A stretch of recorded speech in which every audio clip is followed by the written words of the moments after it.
ce MOOC a pour objectif de mettre en avant les éléments qui vont permettre de diagnostiquer mais aussi de traiter une ostéoporose. Au cours de cet exposé, on va évoquer les différentes situations où on doit suspecter une ostéoporose, en sachant que la première étape est d'éliminer les fragilités osseuses, notamment malignes, qui ne sont pas une ostéoporose. Lorsqu'il s'agira d'une ostéoporose, on devra alors mettre en évidence un certain nombre de facteurs de risque dont on va discuter d'ici quelques instants, en insistant particulièrement sur la place de la densitométrie osseuse quant à la prise de décision thérapeutique. Et on va également bien évidemment préciser les indications thérapeutiques en mentionnant les événements indésirables et principaux des médicaments anti-ostéoporotiques, ainsi que les modalités pratiques de suivi d'une patiente ostéoporotique. Il y a de nombreux facteurs de risque de fracture, mais parmi ceux-ci, il y en a certaines qui ont un poids plus conséquent. C'est l'âge, on ne peut pas lutter contre, mais on doit bien évidemment prendre en considération. Le fait d'avoir déjà une fracture, ça c'est un point très important, qui est une des bases des recommandations actuelles. La mesure de la densité minérale osseuse, c'est également un facteur de risque très conséquent, dont on reparlera d'ici quelques instants. Et il faut savoir que la quasi-totalité des fractures non vertébrales surviennent consécutivement à une chute. Et donc lorsqu'on a affaire à un sujet de plus de 70 ans, il faut bien évidemment évaluer le risque de chute et prendre un certain nombre de mesures lorsque celui-ci est élevé. Le deuxième élément qu'il faut mettre en avant, c'est le concept de fracture sévère. C'est quoi une fracture sévère? C'est une fracture qui est à l'origine d'une mortalité plus conséquente que la mortalité attendue compte tenu de l'âge de la population concernée. La liste de ces fractures sévères est représentée par les fractures de l'extrémité supérieure du fémur, mais aussi le diaphyse fémoral, de l'extrémité supérieure de l'humérus, les fractures vertébrales bien évidemment, mais aussi les fractures du bassin représentées par les fractures du pelvis, branche ischio-iliopubienne, ainsi que du sacrum. Un des éléments importants à prendre en considération, comme je viens de le dire, c'est le fait de s'être déjà fracturé. Et c'est une notion qui est dans l'air du temps avec le concept de risque imminent de fracture. Le fait d'avoir déjà présenté une fracture est un facteur de risque majeur de récidive. Et le risque de récidive n'est pas linéaire au fil du temps, comme ceci est illustré sur ces diapositives. Il est surtout très important dans les 2 à 3 ans qui suivent la fracture. Pour autant, il reste toujours important, y compris une dizaine d'années, voire même une quinzaine d'années, après la survenue de cette fracture. Il faut insister sur ce risque imminent de fracture, car il s'agit d'une fenêtre de tir, d'une fenêtre d'opportunité pour se poser la question de la mise en œuvre d'un traitement anti-ostéoporotique. Au-delà du caractère récent de la fracture, qui est un élément important à prendre en considération quant au risque de récidive, eh bien, il faut également, dans ce cadre, prendre en considération le risque de chute, qui est également un risque important de fracture imminente. La mesure de la densité minérale osseuse, c'est fondamental avant la mise en œuvre d'un traitement anti-ostéoporotique. Le but est bien évidemment de quantifier l'importance de la perte osseuse sous-jacente, également être certain qu'il s'agit bien d'une fracture de fragilité. Et encore une fois, on ne peut pas prendre une décision thérapeutique quant à savoir s'il y a lieu ou non de mettre en œuvre un traitement anti-ostéoporotique si on n'a pas effectué de manière préalable une mesure de la densité minérale osseuse. Comment évaluer en pratique le risque de chute? C'est très simple. À l'interrogatoire, il suffit de poser la question à la patiente que l'on a devant soi si durant les 3 à 6 mois qui précèdent la consultation, elle est déjà tombée. Rien que la réponse à cette question, si elle est positive, va nous amener à proposer une consultation gériatrique et à considérer que la patiente est à risque élevé de chute. Lorsque la réponse est négative, il y a un certain nombre de tests relativement simples, comme le Get Up and Go, en sachant que le seuil est alors de 14 secondes. Également le test de l'appui monopodal, une patiente qui ne peut pas tenir sur un pied plus de 5 secondes, un risque important de chute. Et puis, de manière peut-être un peu moindre, le test de la poussée sternale. Lorsque ces tests ou l'un de ceux-ci est positif, notamment chez les sujets âgés au-delà de 70 ans, il convient alors d'entreprendre une consultation gériatrique. Et si l'on prend le problème dans l'autre sens, il est important, et ceci est un point qui a été mis en avant dans les nouvelles recommandations, mais également dans les précédentes, lorsqu'on a affaire à un sujet chuteur, il est logique également de mesurer la densité minérale osseuse. Abordons maintenant la stratégie thérapeutique. Cette stratégie thérapeutique doit d'emblée nous faire insister sur certaines règles générales. L'objectif d'un traitement anti-ostéoporotique, c'est de diminuer le risque de fracture.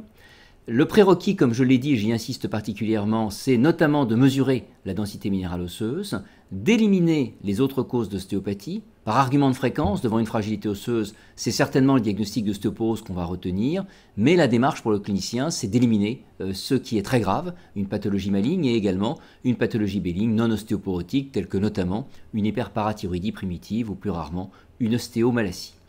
Il faudra également d'emblée penser aux séquences thérapeutiques et prévenir la patiente de la stratégie thérapeutique sur le long terme. Lorsque le risque de chute est élevé, il faut bien évidemment prévenir les risques de récidive de chute ou de survenue de chute. Il faut également prendre en considération que le traitement vitamino-calcique est un traitement d'appoint, mais n'est certainement pas un traitement à part entière.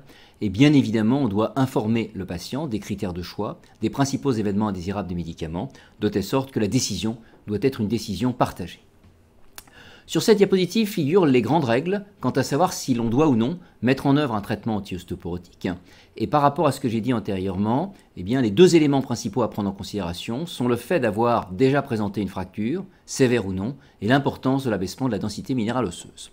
Si on a affaire à une patiente qui a un antécédent de fracture sévère, même si sa densité osseuse n'est pas très abaissée, c'est-à-dire un T-score inférieur à -1, il apparaît alors légitime de débuter un traitement anti-ostéoporotique.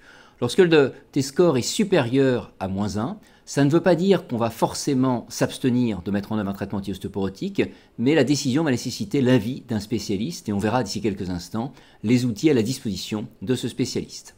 Si la patiente a présenté un antécédent de fracture non sévère, et typiquement l'exemple le plus représentatif c'est certainement la fracture du poignet, si son T-score est inférieur à -2, il convient alors de mettre en œuvre un traitement anti-ostéoporotique. Si son T-score est compris entre -1 et -2, ça ne veut pas dire qu'on ne va pas mettre en œuvre de traitement anti-ostéoporotique, mais on doit alors faire appel à l'avis d'un spécialiste.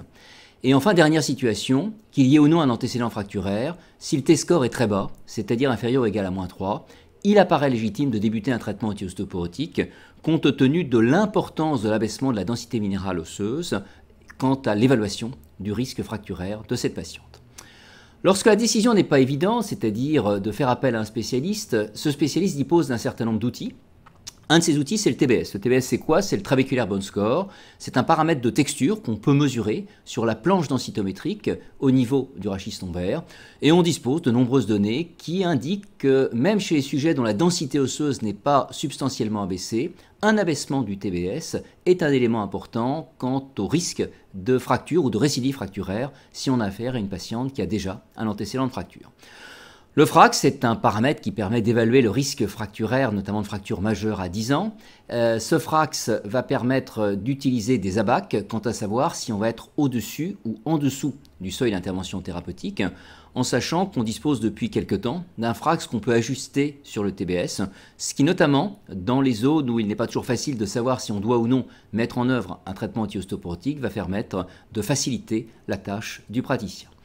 Les marqueurs du modelage osseux peuvent également être utiles dans les situations difficiles, notamment lorsqu'on hésite quant à savoir s'il faut ou non mettre en œuvre un traitement anti-ostéoporotique, et l'élévation de ces marqueurs, et notamment du CTX, peut constituer un élément en faveur de la mise en œuvre d'un traitement anti-ostéoporotique.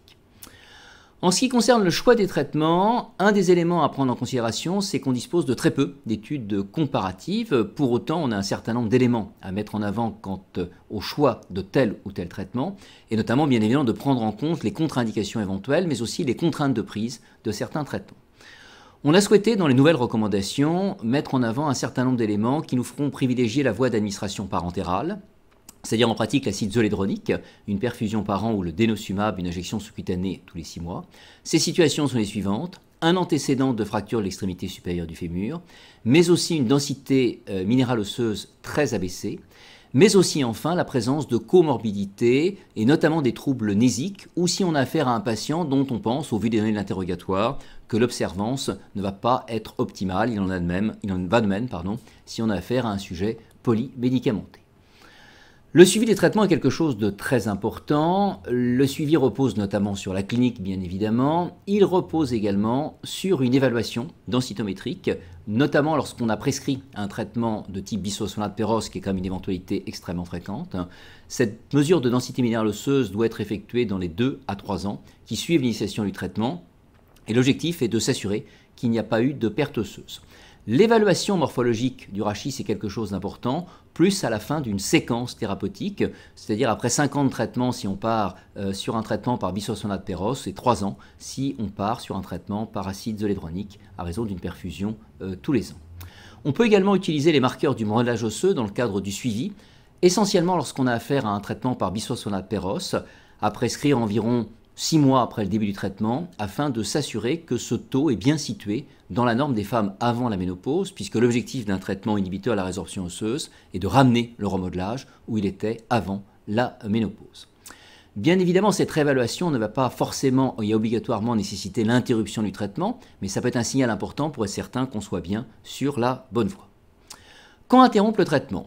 Eh bien, ceci vaut essentiellement pour les bisphosphonates dont on connaît l'importance de la rétention intraosseuse, de telle sorte qu'il peut y avoir certaines situations qu'on va maintenant détailler qui vont permettre la suspension du traitement après quelques années, c'est-à-dire, comme je l'ai dit antérieurement, 5 ans si on débute un traitement par bisphosphonate péros et 3 ans si on a affaire à un traitement par de l'acide zoledronique.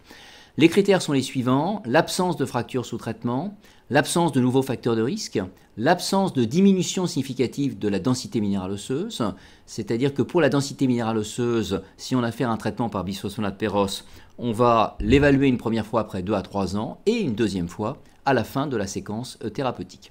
Et enfin, l'existence d'un T-score à la fin du cycle thérapeutique selon les modalités précédemment mentionnées, un T-score au col fémoral ou à la hanche supérieur à -2 lorsqu'on a affaire à une patiente qui a un antécédent de fracture sévère. La suspension du traitement nécessite bien évidemment, lorsque cela est possible, qu'on continue à suivre cette patiente. Le suivi sera un suivi clinique et il est recommandé d'effectuer 2 ans après la suspension du traitement dans ces conditions une mesure de la densité minérale osseuse qui, si bien évidemment elle s'abaissait, pourrait nécessiter la reprise d'un traitement anti-ostéoporotique. Que faut-il retenir de cet exposé? Eh bien, quelques take-home messages qu'on va voir maintenant.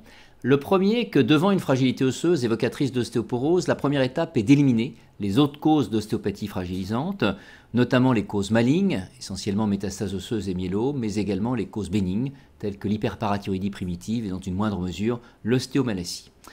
Il faut savoir que le diagnostic d'ostéoporose peut être évoqué du fait simplement de la présence de facteurs de risque de fracture, mais aussi bien évidemment devant la présence d'une fracture en l'absence de traumatisme majeur. La mesure de la densité minérale osseuse est un prérequis indispensable afin de connaître le niveau de fragilité osseuse, de telle sorte que cette mesure de densité minérale osseuse va être un élément qui va orienter la stratégie thérapeutique. Il apparaît également important d'évaluer et de prévenir le risque de chute lorsque celui-ci est élevé, particulièrement lorsque la fragilité osseuse s'est révélée par la survenue d'une fracture non vertébrale, ce qui est une éventualité extrêmement fréquente.